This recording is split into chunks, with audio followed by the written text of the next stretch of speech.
Tonight on Q2, coming together in Crow Country. One program is helping Indigenous people improve their mental and physical health. You know, there's never a wrong time to do right for your life and your health. Plus, making a difference in this season of giving. It's a lot of security. It helps out a great deal. With the help of the community, One Billings nonprofit is feeding more than 1,500 families this Thanksgiving. And hitting the slopes. Excitement is running high. This season we're going to open with some of the best conditions that we've seen in recent memory. Red Lodge Mountain looking like a true winter wonderland as opening day is now just 2 days away. The MTN 530 News starts right now. From Montana's news leader, this is the MTN 530 News. Good evening, everyone. Thanks for joining us tonight. I'm Andrea Lutz. And I'm Russ Riesinger. One man will spend at least the next 2.5 years in tribal custody after killing his aunt and attacking his grandmother. That crime happened just yesterday morning in Crow Agency. According to charging documents, 34-year-old Daniel Dreamer attacked his aunt, stabbing her 22 times with a butterfly knife. During the attack, his 86-year-old grandmother stepped in. That's when he pushed her to the ground, stabbing her multiple times as well. According to family members, Johnny Dreamer was killed in the stabbing while Deanna Dreamer was injured. Deanna is in the hospital with wounds to her collarbone and wrist. As of now, no motive behind the attack has been given. Daniel pled guilty today in tribal court, and additional federal charges could follow as the investigation continues. It's a sad reality on Montana's reservations as the people living in those areas often struggle to find reliable health care. But one program all across Crow Country is helping to solve that crisis. Our Matt Carmack takes us inside the program and shows us how it's making a difference in the mental and physical health of Indigenous people. Members of the Ba, Nila, or Give Advice program meet once a week to discuss all things health, including physical, spiritual, and emotional.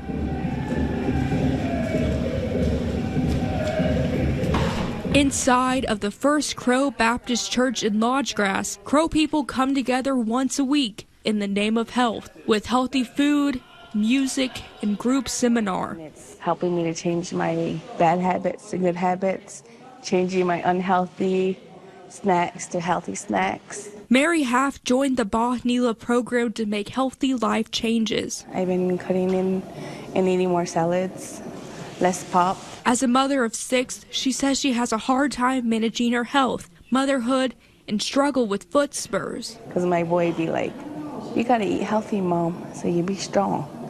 And, you know, he's kind of like my inspiration. Yeah, that's what I love about this program. It's everything. It's not just, the health portion. It's the spiritual. It's connecting back to our culture. The program is facilitated by Dorothy Gaines. She says she's on her own health journey after being diagnosed pre-diabetic. I'm in a healing process myself, and I see a lot of people in pain back home. The free program runs 7 weeks at a time, and participants can re-enroll as often as they'd like. Ba Nila has been around since the 1990s as part of the Messengers for Health nonprofit organization. It was originally for Crow people struggling with chronic illnesses, but now it's grown into more of a group therapy. Coming together in a setting, and that's what this structure provides. It brings our people together. And coming together in a group setting with others in similar circumstances has helped Mary in multiple ways. You know, there's never a wrong time to do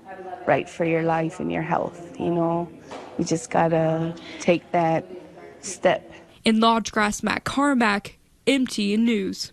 More families are looking for a little bit of hope this holiday season. With grocery prices higher than ever, putting a Thanksgiving meal on the table is more challenging. 1 in 9 Montanans struggle with food insecurity, but a local nonprofit, with the help from Q2's very own Turkey Tuesday event, is helping answer the call. Our Charlie Kleps explains how those efforts are helping more than 1,500 families. It's a little bit calmer here in the family service parking lot than it has been the past few days, as they've been handing out meals to hundreds of families in need.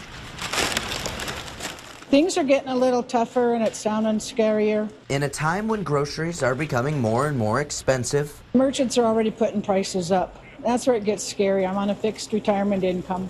Montanans are spending $150 more per month at the store than last year. It's left residents like Nancy scratching and clawing for options, especially during the holidays. I had some frozen chicken in the refrigerator, in the freezer, and that was it, and some green beans. Maybe not the typical Thanksgiving, but those were her plans until she learned about family service, signing up Wednesday and receiving her own free meal. It is, it's even hard to talk about. I am so grateful.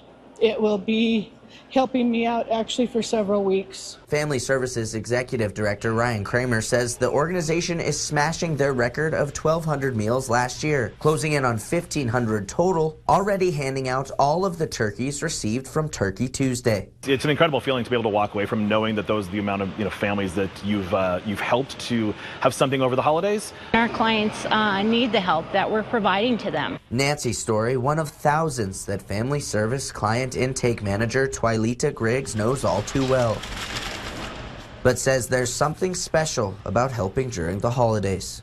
It's the best time of the year for me, Thanksgiving and Christmas, because I get to see all our clients in 1 to 2 days. It makes my heart swell with happiness. Food in the fridge, food in the freezer, the cupboard. It's a lot of security. It helps out a great deal. Providing comfort around the holidays, and if nothing else, just relief.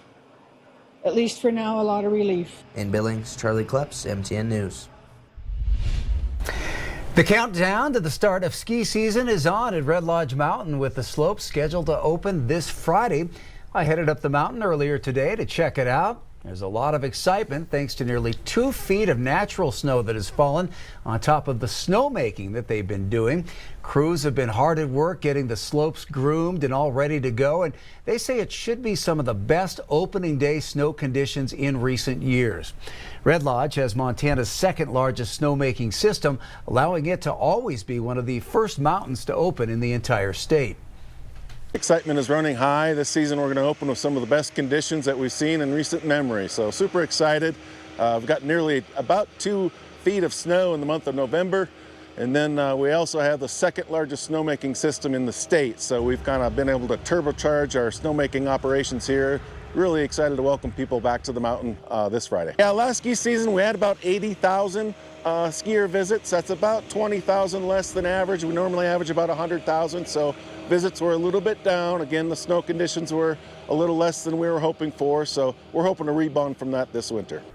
This weekend, 3 lifts will run from 9 a.m. to 4 p.m., including the $3.7 million Stash Express, the Triple Chair, and the Magic Carpet Conveyor Lift. 6 beginner runs will also be open, including Turnpike, Show-Off Alley, and Miami Beach.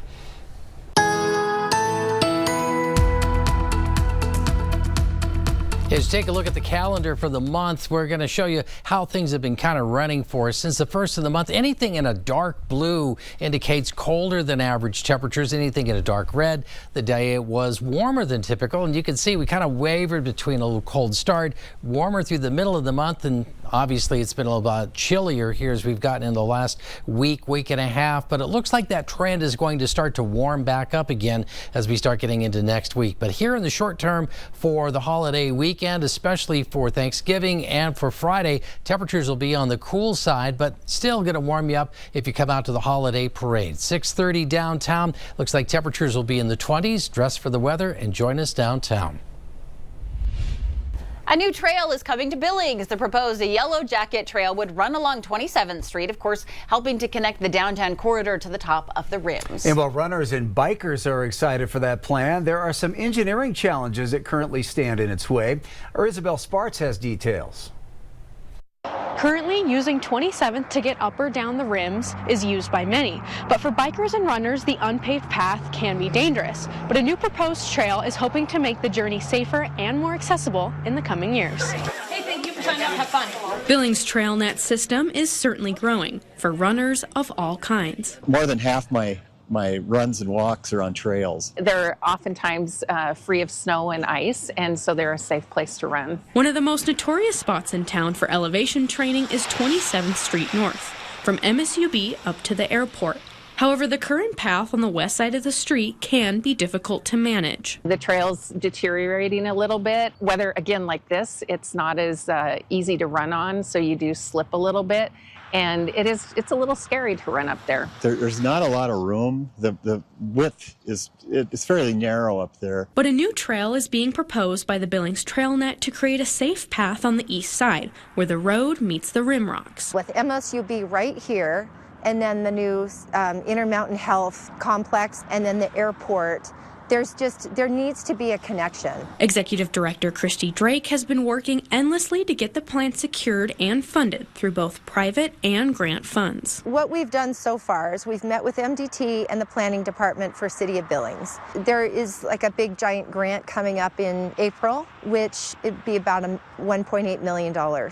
It's a plan, but one that's not set in stone quite yet. There are some engineering issues that could prevent the trail from coming to fruition, like the dangers of moving the road or the rocks. MDT is really concerned about putting anything else on this road because of the runoff from the house side where there's a lot of residences.